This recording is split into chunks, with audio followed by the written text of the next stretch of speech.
আজকের আয়োজিত এ দ্বিতীয় বার্ষিক ইসলামী মহাসম্মেলনে আপনারা যারাই উপস্থিত হয়েছেন আপনাদের সবাইকে জানাচ্ছি আন্তরিক শুভেচ্ছা এবং মোবারকবাদ। আহলান ওয়া সাহলান ওয়া মারহাবান বিকুম ফি হাযাল লিকা আত-তাইয়্যিব আল-মুবারাক। I would like to thank from the bottom of my heart to the Dezing University Authority for giving us this nice venue to organize such an amazing program. May Allah bless them with guidance. Amra shobai boli amin. Nahmaduhu wa nusalli ala rasulihil karim. Amma ba'du fa a'udhu billahi minash shaitanir rajim. Bismillahir rahmanir rahim. فبما رحمة من الله لنت لهم ولو كنت فظا غليظ القلب لانفضوا من حولك فاعف عنهم واستغفر لهم وشاورهم في الأمر فإذا عزمت فتوكل على الله إن الله يحب المتوكلين صدق الله العظيم رب اشرح لي صدري ويسر لي أمري واحلل عقدة من لساني يفقه قولي Korea মুসলিম ফেডারেশনের আওতাধীন song উরি জামি মসজিদের আয়োজনে ডেজিং university স্টেডিয়ামে আজকের আয়োজিত এ দ্বিতীয় বার্ষিক ইসলামী মহাসম্মেলনে আপনারা যারাই উপস্থিত হয়েছেন আপনাদের সবাইকে জানাচ্ছি আন্তরিক শুভেচ্ছা এবং মোবারকবাদ।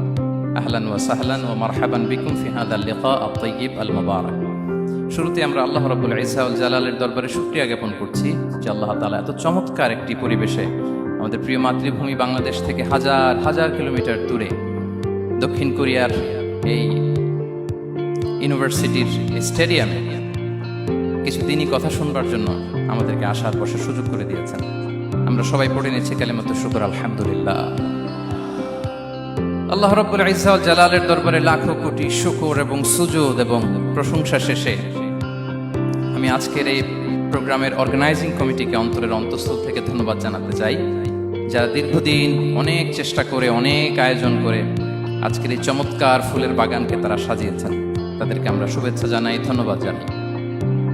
আজকের প্রোগ্রামে উপস্থিত আছেন দক্ষিণ কোরিয়া প্রবাসী বিশিষ্ট ব্যবসায়ী ভাইয়েরা, চাকরিজীবী ভাইয়েরা, শ্রমজীবী ভাইয়েরা, এবং দেখতে পাচ্ছি গ্যালারিতে পর্দার অন্তরালে আমাদের মা বোনেরা এসেছে, কচিকাচা সোনামণিরা।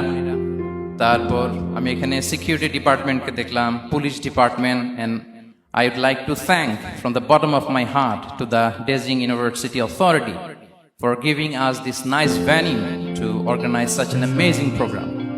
May Allah bless them with guidance. আমরা সবাই বলি আমিন। আল্লাহ শুকরিয়া যে আমরা আমাদের প্রিয় শায়েখ আস-সুন্নাহ ফাউন্ডেশনের চেয়ারম্যান শায়েখ আহমদুল্লাহ হাফিজাহুল্লাহ ওয়া রাআহকে পেয়েছি। উনি কথা বলার পরে আর কিছু বলার অবকাশ থাকে না, সুযোগ থাকে না, এত সুন্দর করে বলেন, ঠিক কিনা বলেন? আমরা আল্লাহর কাছে দোয়া করি, প্রার্থনা করি শায়েখের আলোচনা থেকে যেন আমরা উপকৃত হতে পারি। শায়েখ যে দিক নির্দেশনামূলক বক্তব্য আমাদের সামনে উপস্থাপন করলেন আমরা যেন সেগুলোর উপর আমল করতে পারি। প্রিয় ভাইরা, যে টপিকটি আমি চুজ করেছি আপনাদের জন্য আজকের এই কনভেনশনে বা কনফারেন্সে, সেটা হচ্ছে আমাদের প্রিয় নবী বিশ্বনবী মুহাম্মদ রাসূলুল্লাহ সাল্লাল্লাহু আলাইহি ওয়াসাল্লামের আচরণ কেমন ছিল। কেমন ছিল আমার প্রিয় নবীজির আচরণ? তিনি মানুষের সাথে কেমন আখলাকে, কেমন ব্যবহার তিনি করতেন, কেমন ডিলিংস করতেন, তার ইন্টারাকশনগুলো মানুষের সাথে কেমন ছিল, তার আচরণ কেমন ছিল, এই টপিকে আমরা কথা শুনব। আমরা যদি কোরআনকে জিজ্ঞেস করি যে কোরআন তুমি বলো তো বিশ্বনবী ইসলামের আচরণ কেমন ছিল, আমার নবীর আখলাক কেমন ছিল, ব্যবহার কেমন ছিল, কোরআন খুব প্রিসাইজলি আমাদেরকে জানায় এবং বলে যে ওয়া ইন্নাকা লাআলা খুলুকিন আযীম, and verily you are on a very good standard of character. এর অর্থ হচ্ছে নবী হে, নিশ্চয়ই আপনি নৈতিক চরিত্রের সর্বোচ্চ মানের উপর প্রতিষ্ঠিত। সুবহানাল্লাহ। চারিত্রিক মাধুর্যতা, চারিত্রিক নির্মলতা, উন্নত চরিত্র, সর্বোত্তম চরিত্র বলতে আমরা যা বুঝাই তার সবটা দিয়ে আল্লাহ তাআলা বিষ্ণু ইসলামের চরিত্রকে নির্মাণ করেছেন। বিষ্ণু ইসলামের মাথার চুল থেকে পায়ের নখ পর্যন্ত একটা কলমের কালির ডট ফেলার ক্ষমতা বিশ্বের কারণে, ঠিক কিনা বলেন? এজন্য আল্লাহ বলছেন ওয়া ইন্নাকা লাআলা খুলুকিন আযীম, নৈতিক চরিত্রের সর্বোচ্চ স্ট্যাটাস, সর্বোচ্চ মানে আপনি নবী হে প্রতিষ্ঠিত। এবং তিনি বলতেন ওয়া ইন্নামা বুইসতু লিউতাম্মিমা মাকারিমাল আখলাক, আমি উত্তম আচরণের পূর্ণতা দান করার জন্য এই পৃথিবীতে এসেছি, উত্তম চরিত্রের পূর্ণতা দিতে, চারিত্রিক পূর্ণতা দিতে, বিশ্ববাসীকে উত্তম চরিত্র শেখাবার জন্য এই পৃথিবীতে এসেছি। বিষ্ণু ইসলামের চরিত্রের চাইতে সুন্দর চরিত্র এই পৃথিবীতে কারো কি হতে পারে? আমরা তো আমাদের নেতাদের চরিত্রের ব্যাপারে বলি আমার নেতার চরিত্র ফুলের মতো, আসলে কোথায় কি বলতে হবে এই সেন্সটাই আমাদের নাই। আল্লাহু আকবার। বিষ্ণু ইসলামের চরিত্রের ব্যাপারে স্বয়ং আল্লাহ তাআলা সার্টিফাই করেছেন।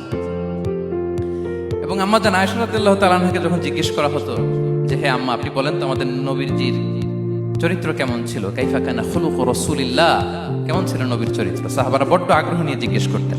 আম্মা জান আয়েশা বলেছেন কানা খুলুকুহু আল কোরআন, বিষ্ণু ইসলামের চরিত্র ছিল কোরআনী চরিত্র।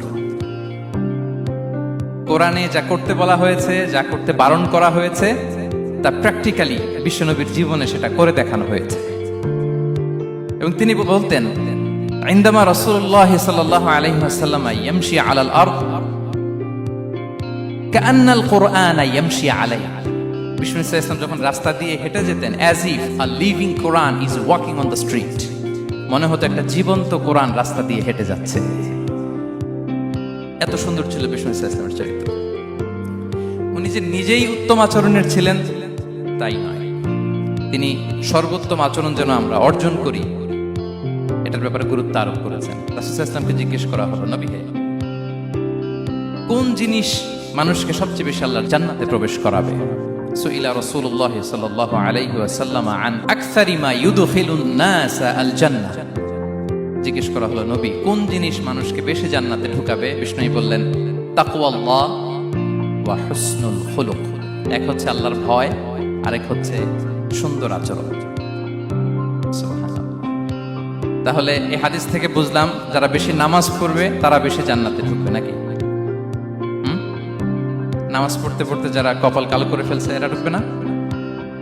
যারা হজ করতে করতে বড় হাজী সাহেব হয়েছে, জিকির করতে করতে হাতে 3-4টা তাসবিহ রেখেছে, তাদের কথা বলা হয়েছে?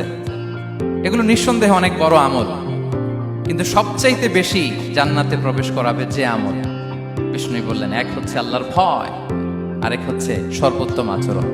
প্রিয় ভাইরা, ইসলামের মেজাজটাকে চিনে নেন, ইসলামের এসেন্সটাকে বুঝে নেন। আমরা ভালো আচরণকে গুরুত্ব দিতে চাই না।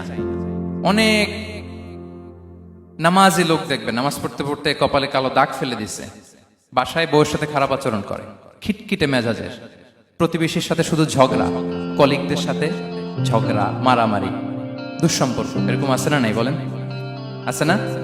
কিন্তু নামাজি, অনেক বড় হাজি, একদিনও কোরআন তেলাওয়াত মিস হয় না, তো এত ইবাদত করেও সে ইসলামের আসল এসেন্সটাকে ধরতে পারে নাই।